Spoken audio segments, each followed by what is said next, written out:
If you're a real estate investor and are wondering how to raise and leverage private money to make more profit on every deal, then you're in the right place. On Raising Private Money, we'll speak with new and seasoned investors to dissect their deals and extract the best tips and strategies to help you get the money, because the money comes first.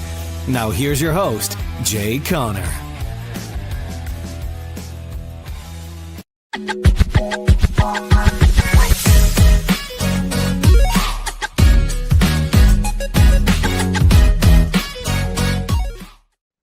Welcome, everyone, to Investing for Generational Wealth. Let us dive into the world of expert financial insights and strategies.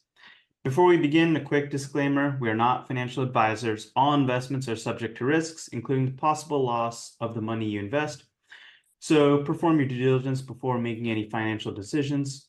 My partners here in crime and myself, we just like to dress up and talk on a podcast. So, of course, consult your CPA and your attorney and other professionals in your life, not us, before beginning investments. I'm your host, Keshav, Kolur, and I'm joined by my co-host, John Lai.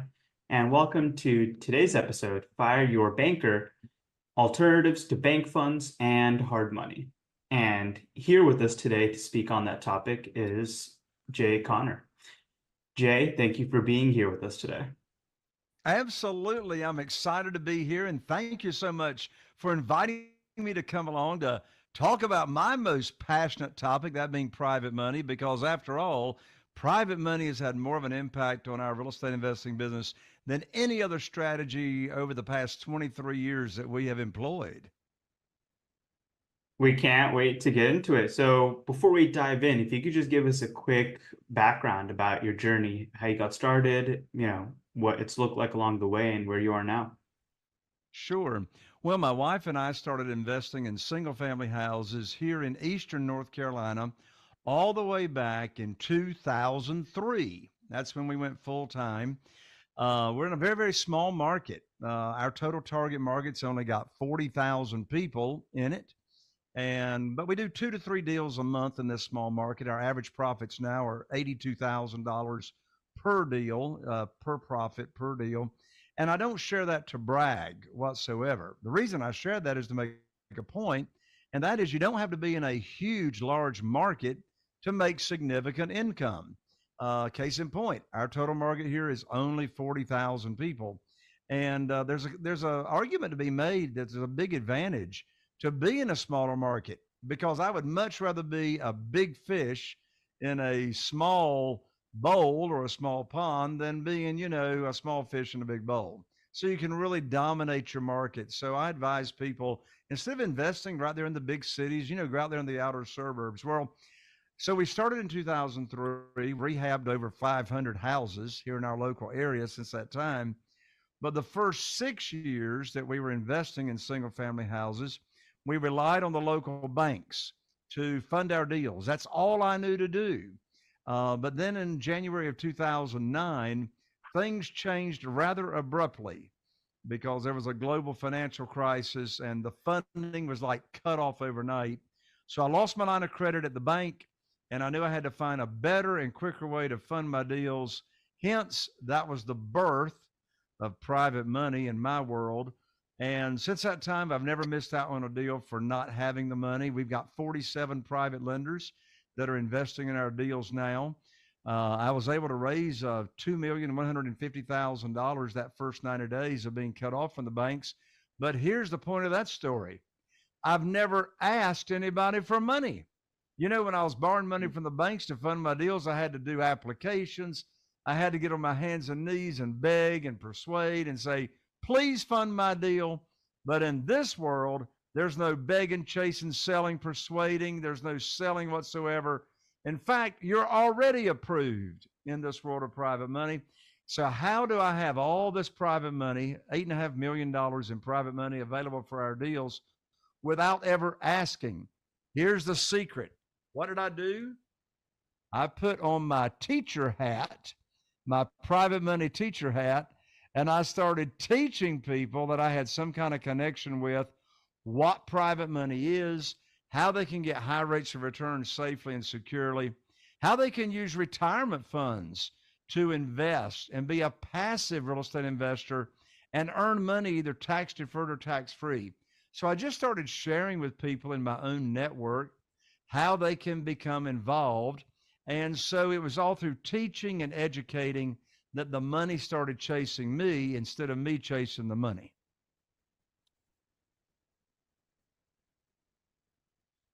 Okay, thank you for that introduction. So just getting into it, right off the bat, you mentioned private money as an alternative to your typical bank financing. When you say private money, do you mean private investors? Do you mean smaller banks? What do you mean exactly? Like, who are these Yeah. people? Who are these entities? How do you find them? Yeah, these private lenders are individuals. They're human beings just like you and just like me that use their investment capital and or their retirement funds to loan money to us, the real estate investor, as the borrower. So there's no middle person involved. There's no brokerage involved. It's a simple one-on-one transaction directly between you and the private lender. Now, you ask, where do you find these people? Well, there's three primary categories as to where you find private lenders. First is what I call your warm market, people that you already have connections with. Second category is what I call your expanded warm market. Where can you go in your local area to expand your network very, very quickly? I say the more money you wallow in, the more money sticks to you. So go where the money is, and I can tell you exactly where to go. And the third category of private lenders are existing private lenders. These are people that are already individuals that are already loaning money out to real estate investors. Well, where do you find those people? Well, when I started out all the way back in 2009 looking to raise private money, I hired my real estate attorney's paralegal to search public records in our local county, looking for individuals' names that were loaning money out secured by real estate. There was a deed of trust securing those notes. Well, in 90 days, we only found two people. I said, well, there's got to be a better and quicker way to find where these private lenders are. And so we started developing the private lender data feed, which the members in my world have access to. We update the data feed, the software, every month. We get every private lender's contact information that are loaning money out to other real estate investors. In addition to that, you can find existing private lenders at self-directed IRA networking events.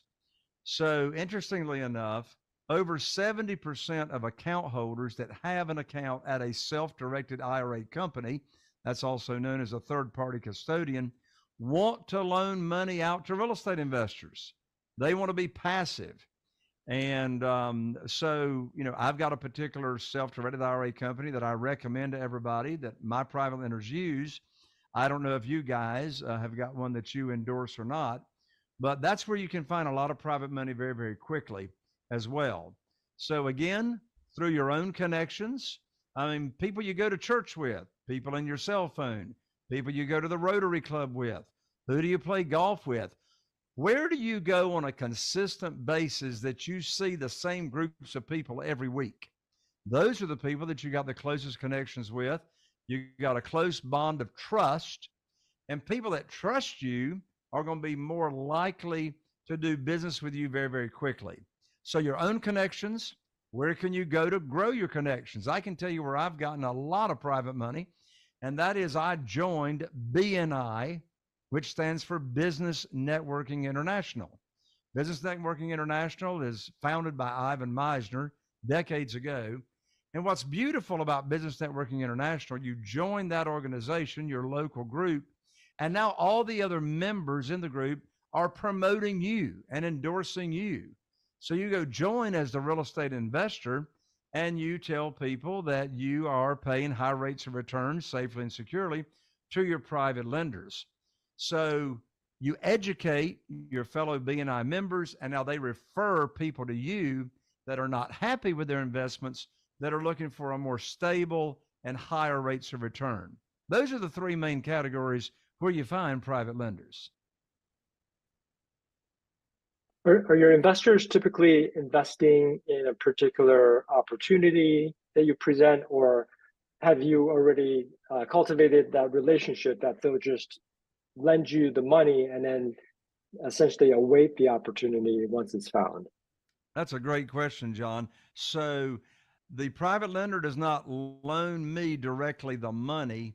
And in fact, no money comes directly to my company.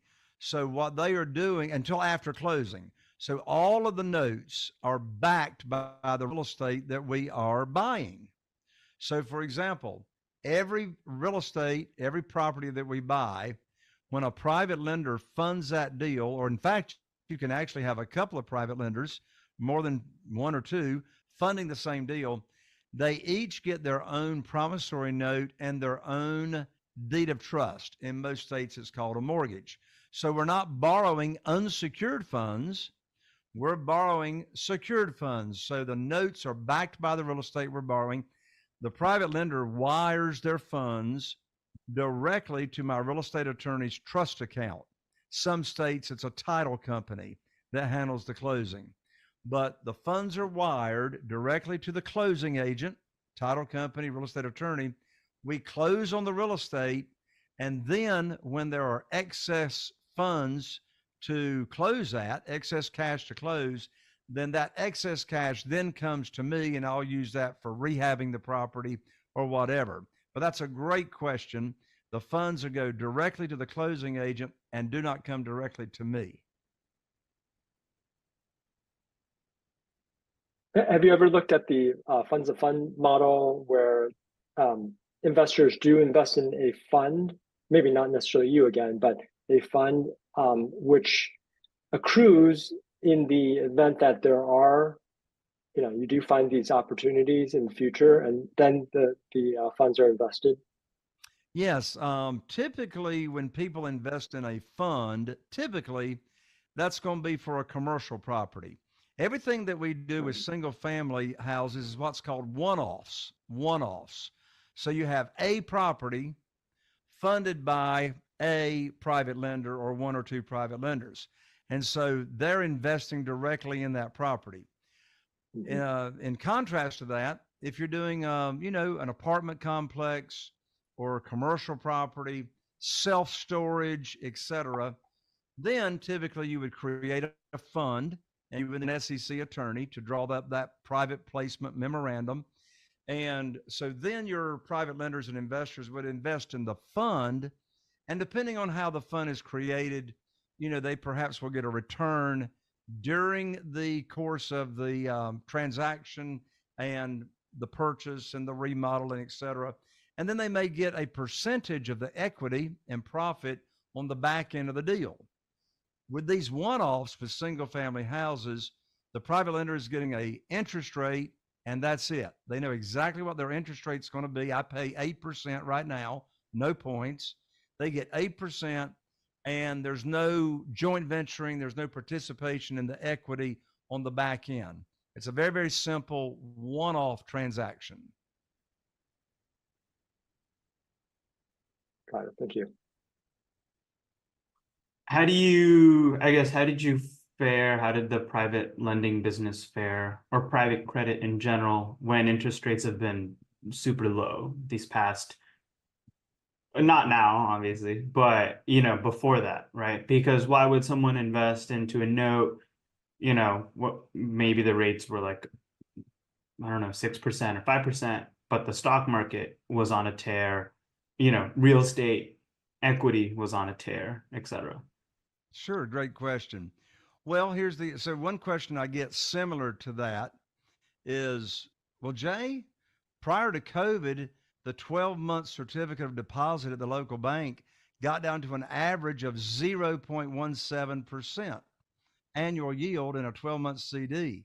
Today, you can get a 12-month CD at 4.5%. And they'll say, Jay, why aren't you paying your private lenders more money today than you were back, 4 years ago? And why are they happy with that? Well, it's real simple. Number one, I make the rules, not the lender. You see, when I was borrowing money from the banks, who made the rules? The bank made the rules, right? The hard money lender. By the way, we're not talking hard money here. This is not hard money. Hard money is typically loaned to you from a brokerage or a hard money lender that's going out and raised private money for their fund, and then they loan that out. That's not this world. We're doing a direct transaction between us, the borrower, and the individual private lender. So how is it? I mean, I've been paying 8% ever since 2009. 8%, same deal, same program. I don't care what the market's doing. And they say, Jay, how can you pay the same thing when the markets are fluctuating? Well, here's the two answers. As I said, number one, it's my program. I make the rules. Number two, 8% is still a whole lot more money than 4% or 4.5%. And it's backed by real estate, and it's a conservative loan to value. We don't borrow more than 75% of the after repaired value of a property. So all the private lenders are happy. They're making a lot more money than they can still make in a traditional investment at the local bank. And they're protected. We're not borrowing unsecured funds. In fact, we also named the private lender on the insurance policy as the mortgagee. That way, if there's any claim against that insurance policy on that property, then guess what? Insurance company makes the check payable not only to my company that holds the investment, but that check's also made payable to the private lender. They're named as a mortgagee. That gives them a layer of protection. They got to sign off on the check before I can get it. We also name them on the title policy as an additional insured in case there's any title issues down the road. And I pay all the private lenders the same. You know why? Because private lenders talk. And if I pay them all the same, I don't have to remember who I paid what. It's all the same program.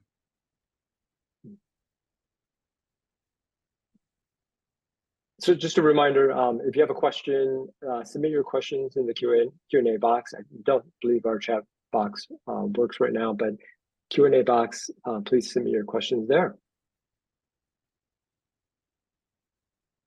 Chat box does work, I think. I don't know. I guess we'll see. Chat box does work. Yeah, okay. Yeah, we're good. Yeah, the chat box or the Q&A, and we'll answer them as they come in. What do you have any gotchas? Oh, sorry. I was going to ask, do you have any gotchas, Jay, that best practices or things to watch out for? Well, best practices as far as me running the real estate investing company, or best practices for the private lender? For both, really. If you were the private lender, investor, what to watch out for, and then as an investment company as well. Sure. So let's start with the private lender. So really the private lender is not investing in that property. The private lender really is not investing in that deal. The private lender is investing in you. The private lender is putting their trust, even though they're being protected, even though they've got the mortgage, they got the, all these layers of protection. They're investing in you, the operator, that you know what you're doing. And so since they're investing in you, you better know what you're doing. Right? I mean, you need to know what's the maximum that you should be offering on a property, and you should have the formula for that, because it's the math that makes the decision, not your head and not your heart and not your emotions. So the math makes the decision. Do you know how to estimate repairs if repairs are needed on a property? Do you have a good relationship with a general contractor? Do you have a good relationship with a real estate attorney? Do you have a good relationship with a realtor if you're not a realtor yourself? So you want to make sure the team is in place. I mean, the worst time to be looking for a private lender is when you need one for a deal. That's why I practice and preach the money comes first. I tell you what, guys, I know you all have heard it, and it drives me stupid crazy. These people going around saying, oh, just get the deal under contract. Just get the deal under contract. The money will show up. Have you ever heard that? Yeah. Of course you've heard it. You've heard it 1,000 times. Just get the deal under contract. The money will show up. And I want to say, baloney. Where's the money going to come from? Is it like going to rain out of the cloud or something? I mean, I just don't want to put a deal under contract, and I don't know where the money's coming from. But think about how much more confident, how many more offers you're going to make on properties when you got the money burning a hole in your back pocket waiting for you to put an offer on it. Anyway, excuse my rant. But back to your question, best practices. So, from the standpoint of the real estate investor, when word gets out that you're paying high rates of return safely and securely, like myself, you're going to have money chasing you very quickly. That's one reason I never have to ask for money. I mean, you start doing a couple of deals and the word's going to get around. And so you'll have people asking you questions such as, well, how do I get started as a private lender? I mean, what do I do? Just write you a check? And of course, the answer is no, they don't write you a check. You got to protect your private lenders, because here's the deal. All 47 of our private lenders that are investing in our deals right now, not one of them, not one, had ever heard of private money and what it was until I put on my teacher hat and I started teaching them what private money is. Not one of our 47 private lenders had ever heard of self-directed IRAs and how they can use their retirement funds and move them over to an IRS-approved self-directed IRA company and loan that money out from their retirement funds and earn tax-deferred, or, depending on the type of retirement account they've got, or tax-free, unlimited money per year. Imagine tax-free. That works if you've got a Roth IRA. So I simply taught people in my own network how they can do this. So with that in mind, you as the real estate entrepreneur, you got to look after your private lenders, those that you've taught and opened this up to. I mean, I raised $969,000 at one private lender luncheon. One. I just invited people to come to the luncheon and I fed them lunch and I taught them my private lending program, how they can get involved and earn high rates of return safely and securely. But since they've never done it, you got to protect them with these different things in place that I'm talking about.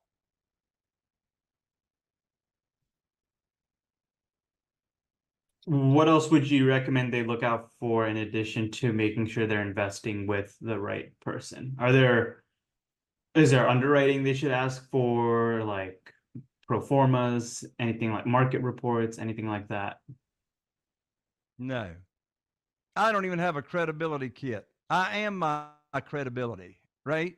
People talk about these credibility kits. If you need a credibility kit, you need to go work on your own credibility, for goodness sakes. So the thing of it is I'm not looking to do business with people I don't know, right? I'm looking to do business with people that I know and that I've grown my own connections and my own network. I mean, you guys have heard it 1,000 times, is the direct correlation between your network and your net worth, right? So what are you doing to nurture your network and to grow your network? If you're not connected, if you're not well connected or if you're not networking and you've got those business connections, then it's going to be very difficult for you to raise private money. Now, it wouldn't be difficult for you to get hard money. I mean, hard money is from a broker, but you're not going to pay 8% to a hard money lender. In fact, maybe you can't even get approved in today's market with a hard money lender. You got to have a 700 credit score or better. You got to have a long track record of experience. And you're still going to be paying, depending on your experience, depending on the relationship, you're still going to be paying 12% to 14%. And you're going to be paying points on top of that. And you're going to be paying junk fees on top of that. And you're only going to borrow typically 65 to 80% of the purchase price. And you're going to have to bring a large down payment. So you can get the money if you've got the credit score and you've got the experience without a large network. But your life is going to be a lot happier with you making the rules and doing business with your own network. The Do you find? Go ahead, Keshav. So you mentioned that your private lenders come up to usually 75% of the capital stack. So where does the remaining 25% come from? Is that directly from you? Do you have equity investors also? I didn't say 75% of purchase price. I Oh, said ARV. 75% of the after repaired value. So, for example, that's why I always bring home a big check. So I get 100% of purchase and I get 100% of rehab. So let me give you just a real simple example. And I'm going to use small numbers that would not apply in North Carolina. So let's say I'm buying a house, a property with an after repaired value of $200,000. And let's say it needs a rehab of $30,000, right? Not a major rehab, $30,000 rehab to turn it into a beautiful home. Well, on those type of properties, I buy them all day long at 50% of the after repaired value. So I'll buy that house for $100,000 in its current condition. And so I buy it for 100. Well, I can borrow up to 75% of the after repaired value. Well, the after repaired value is 200,000. So I can borrow up to $150,000 because that's 75% of 200,000. Well, if I'm buying it for $100,000 and the private lender is going to wire $150,000 to the closing agent, that's $50,000 in excess cash to close, because the closing agent's going to take 100,000 of that 150 and pay the seller because I'm buying it for 100. Well, 150,000 was wired into the trust account. Well, that's an overage of $50,000. Of course, less a little bit of money for closing costs. So after closing, I'm going to get a check for close to $50,000 because that's excess cash to close. By the way, that's the exact phrase on my real estate attorney's check stub. I love me some excess cash, right? So I got a $50,000 excess cash to close. Well, I'm going to take $30,000 of that $50,000 check to do the rehab.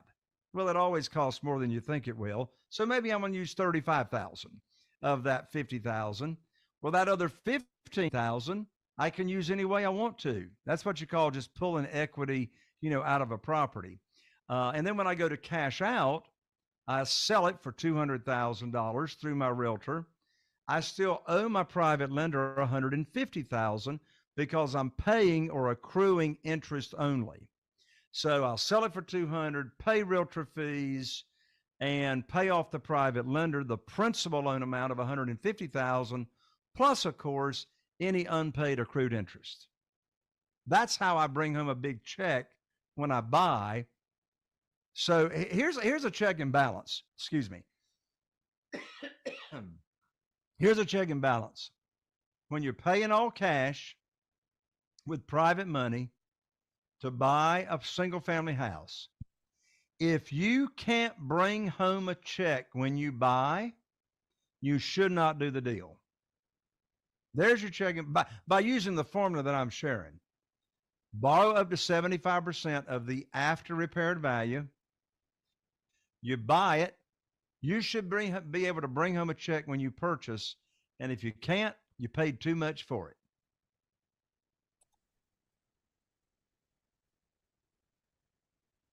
I was going to ask earlier, do you find that because you're paying 8%, most of the private money lenders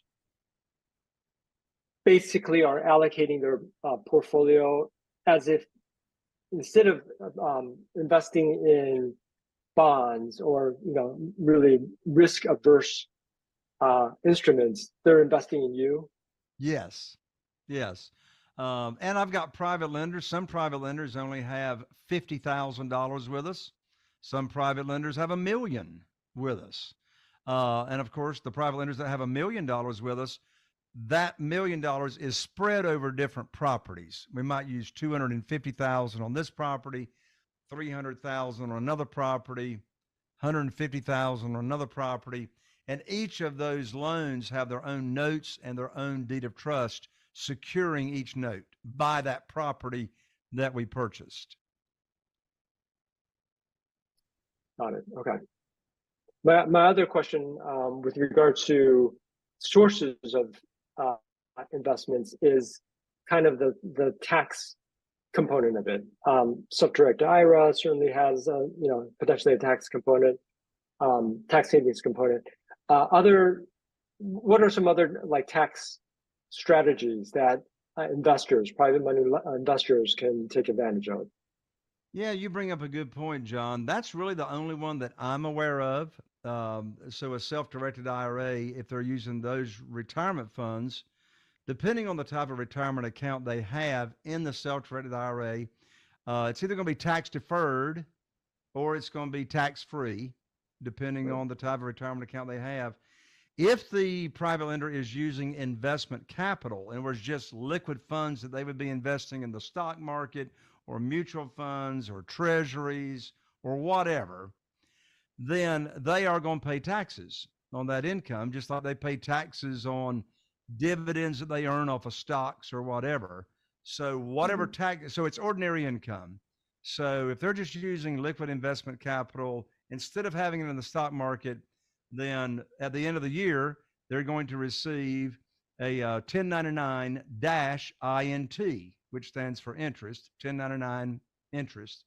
And so whatever their ordinary income tax bracket is, they would pay taxes on the interest that they earned.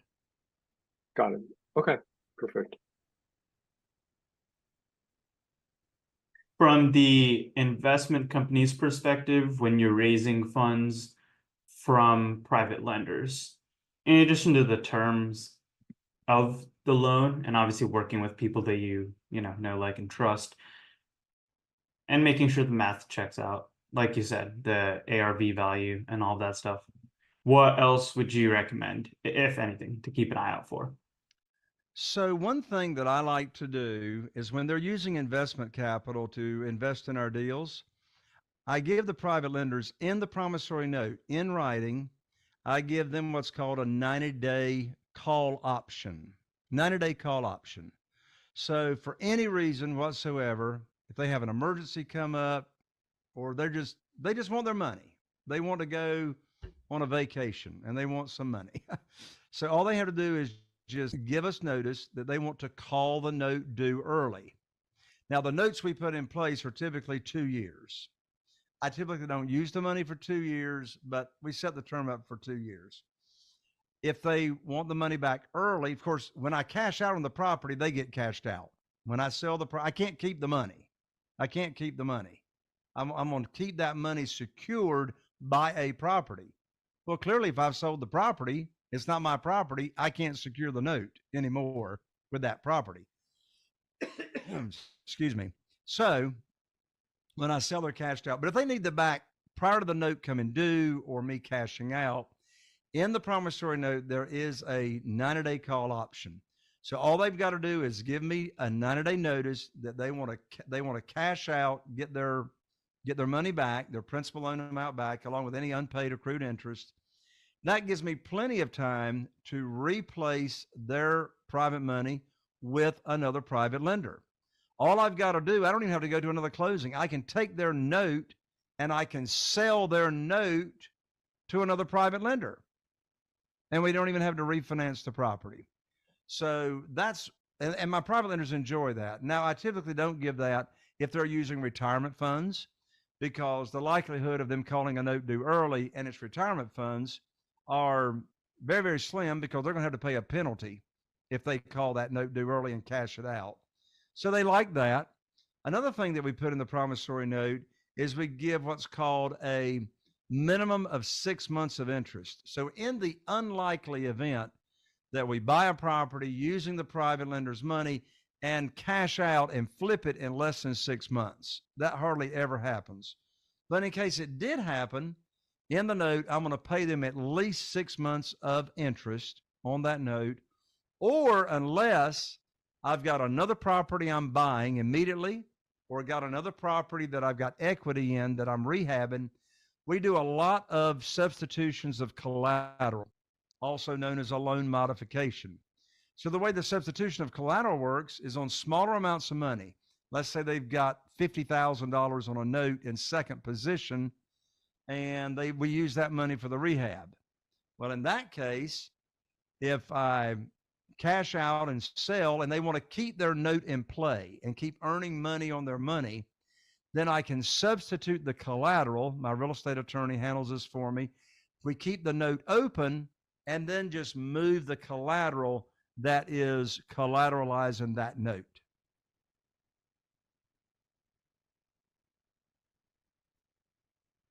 Is it pretty easy for your investors to reinvest, or do you have some sort of minimum, like, hey, you have to reinvest, at least $50,000, or, if they make a couple $1,000s, can that go in?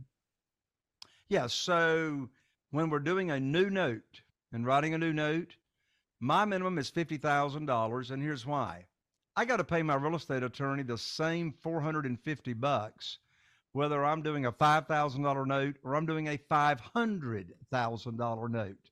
So it just doesn't make sense to take smaller $5,000, $10,000, because that's not unsecured money. That's being secured by the property. Therefore, the real estate attorney's got to draw up the documentation, and everything is recorded on public record, so everybody's protected.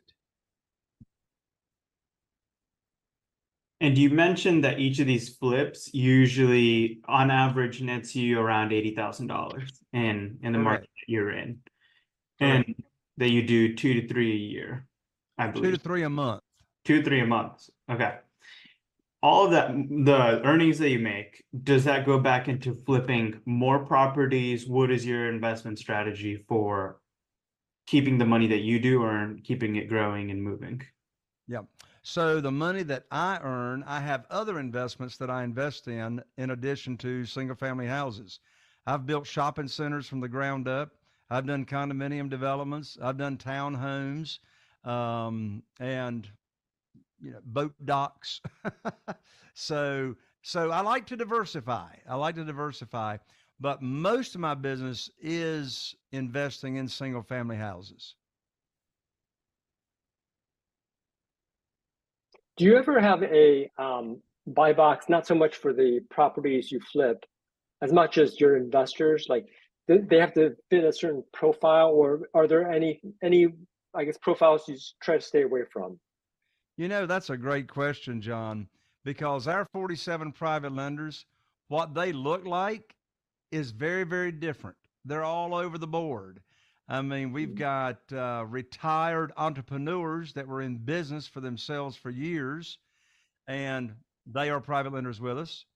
We've got retired teachers that worked, in fact, more than one or two of them that worked in the public school system using their retirement funds that they built up over the years. We've got people that were in civil service for decades, like 30 years, and they're using their retirement funds.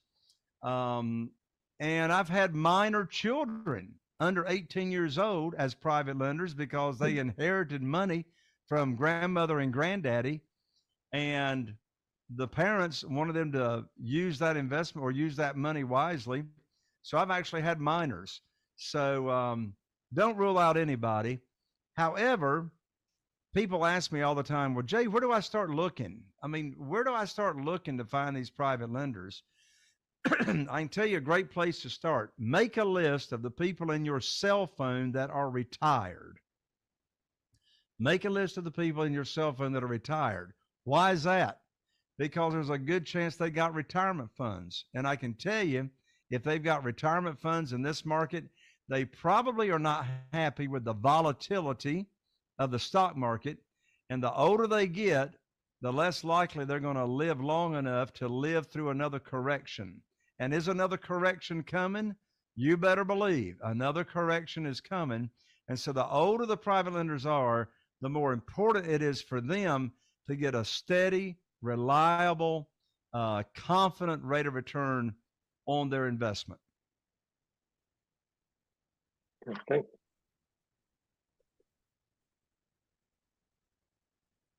I really feel like we hit everything there, unless there's something that you wanted to cover, Jay, that you want our audience to know. Absolutely. There's one more thing I want to cover, and that is, if you are here and you've been enjoying this conversation, you found it inspiring and enlightening, then I want to invite you on over to my brand new privatemoneychallenge.com, privatemoneychallenge.com. It's a 7-day private money challenge. You get a video every morning of me. I just recorded them. They're only 15 to 20 minutes long, but it's chock full of content and education on really the details of getting all the private money that you would want. So come join me in the 7-day private money challenge at www.privatemoneychallenge.com, and I'll see you on the inside. In addition to that, I have a podcast with almost 700 episodes right now. I have amazing guests on there, and I interview them on how they've raised private money. And the name of that podcast is, believe it or not, Raising Private Money. Raising Private Money with Jay Connor is the name of the podcast. You can find it on all of your favorite podcast platforms. We go 2 episodes a week. We release them on early Monday mornings and Thursday mornings. Come check me out at the podcast, Raising Private Money with Jay Connor. Thanks so much, Jay. So go ahead. I was going to say, that's pretty impressive. 2 podcasts a week. That's pretty amazing. Absolutely. Well, I got to say, you can't do 700 podcast episodes unless you really enjoy doing it. Right. Well, thank you guys so much for having me here on the show. Well, real quick before you head out, we do have the 3 questions that we usually like to ask our guests to wrap up every interview. Oh, I don't know if I can handle this. The first question is, describe some of the failures that you've had and what you learned from those failures. We'll talk about the biggest private lending business specifically. Yeah, one of the biggest failures and mistakes that I made early on is I bought a property over on the beach. We're here in a resort area, and I bought the property with the intention to flip it. Well, by the time I bought it, rehabbed it, put it on the market to sell, the market had started coming down. I did not adjust my price, and I ended up being stuck with that property and had to put it on the rental market. Here's the big lesson. When you invest in a property, do not invest in the property unless the rental income will give you a positive cash flow on the underlying debt. Because when I made that mistake, it was a blood bath for years, bloodbath, because the rental income that I could bring in did not cover the underlying debt. So be sure you run your math and your formula both on flipping, and if you got to rent it out, can you get a positive cash flow out of that underlying debt? Do you ever, I was going to say, as an adjunct to that, do you ever look at not necessarily flipping properties, but keeping properties? Oh, absolutely. So when I buy with private money, pay all cash, I cash out because I don't want private money buried in a property. However, when I buy a property on terms, i.e., I could buy it subject to the existing note, I can buy it with seller financing. So if I've got some kind of creative terms that the seller will sell to me creatively, then I'll sell it on terms. Lease purchase or rent to own. I love selling on lease purchase and rent to own because those tenants do not have the mindset of a traditional renter. They've got the mindset of an owner. So after 30 days, they are responsible for the repairs, not me. And I'm going to collect a large non-refundable lease option deposit when I sell it. So those I'm holding until they get ready for a mortgage to cash me out. I don't like being a straight renter because I don't like paying property managers and I don't like tenants and toilets, but I love selling on lease purchase. All right, second question is, what advice would you go back to give your 10, 20-year younger self? Don't start in this business by yourself. Don't start in real estate investing without working with somebody that's got the experience. Yeah, I mean, you're going to pay for your education one way or the other, and don't pay for it the way I did with stupid mistakes that cost me hundreds of thousands of dollars. Get yourself a good coach or mentor or someone locally that knows this business. Work with them first. Don't try to figure it out on your own. Bad mistake. Ask me how I know. And lastly, if you could just rattle off again the best way for our audience to reach you. Sure. So obviously in the privatemoneychallenge.com will be my contact information. And to reach out to me, of course, you can just go to my website, which is www.jayconner.com, JAYCONNER.com. I'm not an OR. Most Connors are ORs. I'm an ER. So www.jayconner.com. And you know, we've got a really, really novel thing going on here at our office. When you call our office, we actually answer the phone. Can you imagine that? Somebody actually answers the phone when you call. So yes, I'm here to serve your audience any way that I can. Sounds good. Well, thank you very much for a great chat, Jay. To learn more about Fire Your Banker, alternatives to bank funds and hard money, feel free to reach out to Jay at the methods he just mentioned, his website or 2 websites. We'll also include his contact information in the description for this podcast episode as well. And again, Jay, thank you for taking the time out of your busy schedule to speak to our audience. Thank you so much. Thanks, Jay. For those of you listening at home, don't forget to like and subscribe to our podcast on whatever platform you're listening to make sure that we can continue bringing you the best educational content. Thanks, everyone. And until next time, keep learning to invest for generational wealth.